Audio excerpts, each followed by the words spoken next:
continuing the discussion of paradigms of leadership. The Globe leadership model, as I said, had these 122 attributes.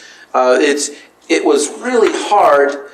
I don't even have all 122. This is like 90 or something like that in this list. They never identified what the 122 were. And it's frustrating to me to try and dig those out of the literature. But again, then they had 20 primary leadership dimensions, and out of these they came up with 6 global leadership dimensions, which they refer to as culturally endorsed leadership theory dimensions, CLTs, and you'll see that referred to throughout the material. So these are, of the 122 leadership attributes, 21 of these were positively endorsed. A leader is just, a leader is dynamic, a leader is decisive. So in the 62 societies they looked at, every society rated every one of these positively. Now, in a scale of 1 to 6, the 3 being slightly negative, the 4 being slightly positive, you need to have above a 3.5 average in this terms of this contributing positively to leadership. Most of these are at least 4 or above. Team builder, win-win problem solver, positive, communicative, motivational, coordinator, administratively skilled, and so on. So across the 62 societies that they studied, every society valued these. This is a good set of leadership attributes then to utilize that are held to be universally positive.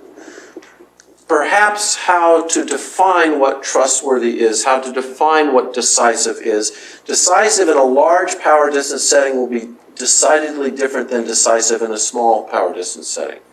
And you have to realize that this is all in English, but the studies were done in multiple languages. They did a lot of work with back translation, a lot of work trying to establish that these were statistically reliable studies, but nonetheless we're seeing the English versions of them, and there were multiple languages that were used.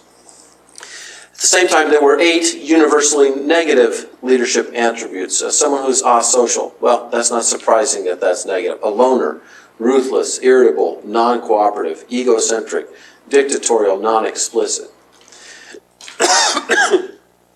Excuse me.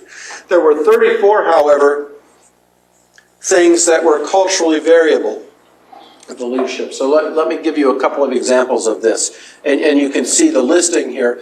But cunning, the scores per country ranged from a 6.38, kind of over the top. Actually, it was a 7-point scale rather than a 6-point scale, to 1.26.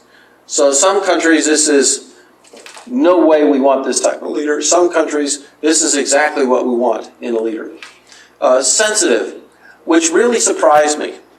I would have thought sensitive would have been a universally positive attribute, but instead 6.35 on the plus side and 1.96 is the lowest country. This is the average for a single country. And what they were doing in the universally positive is that every country, all the 62 countries that they studied, every one of them was positive, or every one of them was negative. Now you're looking at things that had countries had different sets for these. Evasive. I would have thought this would have been universally negative, but instead 5.67 to 1.52. A risk taker. Again, I would have thought for leadership this would have been more positive, but perhaps in the uncertainty avoidance settings, someone's willingness to take a risk would be viewed negatively by them. Okay, now we have a question. What about biblically framing some of this? So I've got, again, all of these 90 or so areas.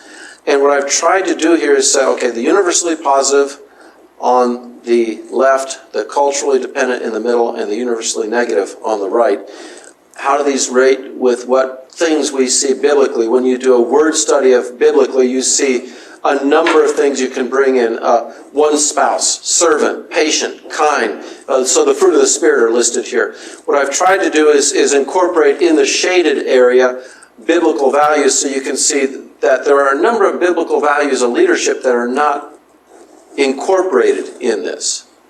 Perhaps you could say irritable might fit with quarrelsome. What I've tried to do also is identify the negative biblical dimensions in red. double-tongued is not something that's a positive value biblically. Status or class conscience, domineering, intra-group competitor, independent, elitist, irritable, as opposed to seasoned of faith, children under control, generous. I did these without exegetical work, and I did these without discriminating. I simply looked for a list of leadership, especially in the New Testament. This is not intended to be a full orb study of leadership scripturally, but this is a good set of the vocabulary that's used of the character qualities of leaders that are positive and negative, and how do they fit into these sets of categories.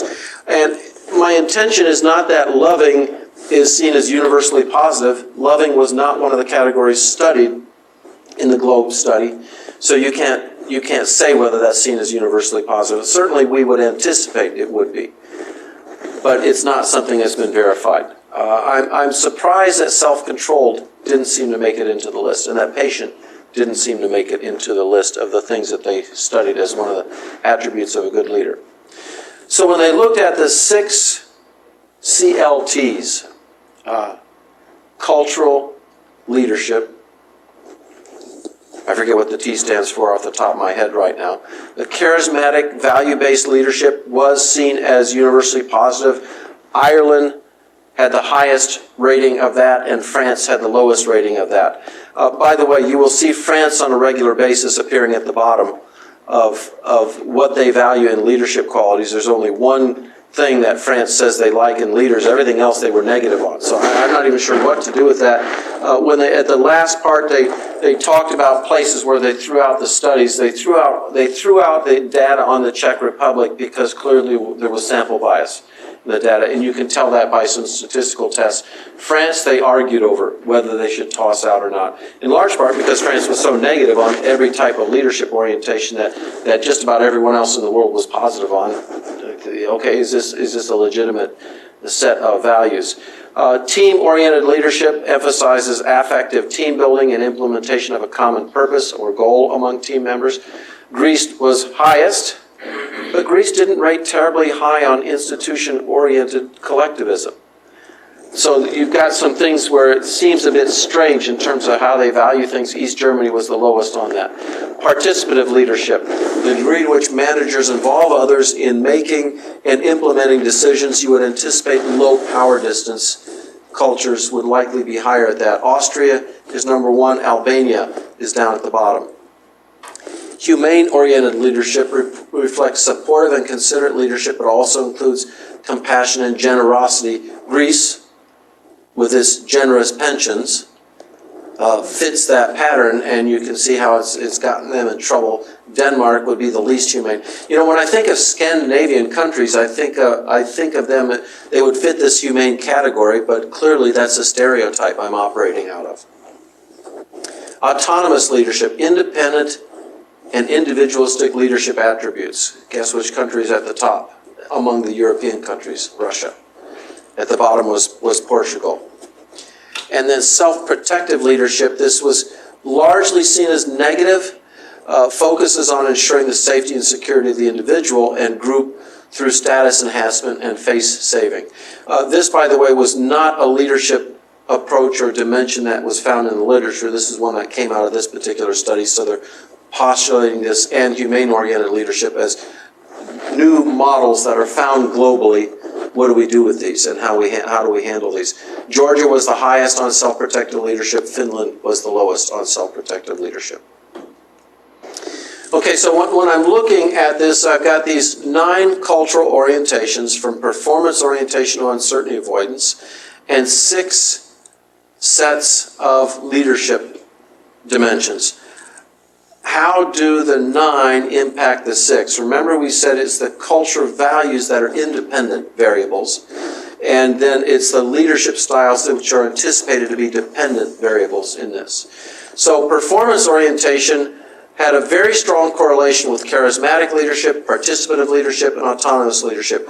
Countries that were high in performance, like Switzerland, would be more likely to be high in one of those 3, and they had a somewhat a moderate correlation with team-oriented and humane-oriented.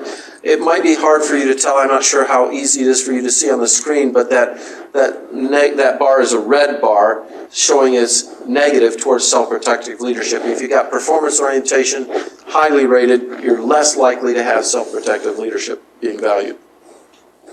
Assertiveness is tied into humane-oriented leadership and negatively into participative. If you're assertive, it's less likely you're going to bring others along with you. It makes sense. Future orientation is mildly tied into team-oriented leadership and humane-oriented leadership. Humane orientation clearly would be seen in humane-oriented leadership, but very negatively toward autonomous leadership. Institutional collectivism is only related negatively to all these types of leadership, and it's related negatively to being autonomous and how you're doing it. In-group collectivism, on the other hand, is related positively to charismatic value, team-oriented. So a country that's performance-oriented and in-group collectivistic is more likely to be charismatic and value-based leadership in terms of what they value. And that's the type of leader they would like to see. Ask yourself in your churches and your ministry organizations how this fits. Gender egalitarianism also was tied into charismatic value-based leadership and to participative leadership. It's not surprising when you think of how Hofstede characterizes what he calls feminine cultures, that a gender egalitarianism, a strong measure of that, would lead to participative leadership. It means you're including more people in the decision-making matrix. Power distance is negative to participative leadership, but very positive towards self-protective leadership. So countries that are large in power distance are more likely to be self-protective in their leadership. Uncertainty avoidance relates to positively to team and self, as well as humane, and negatively to participative.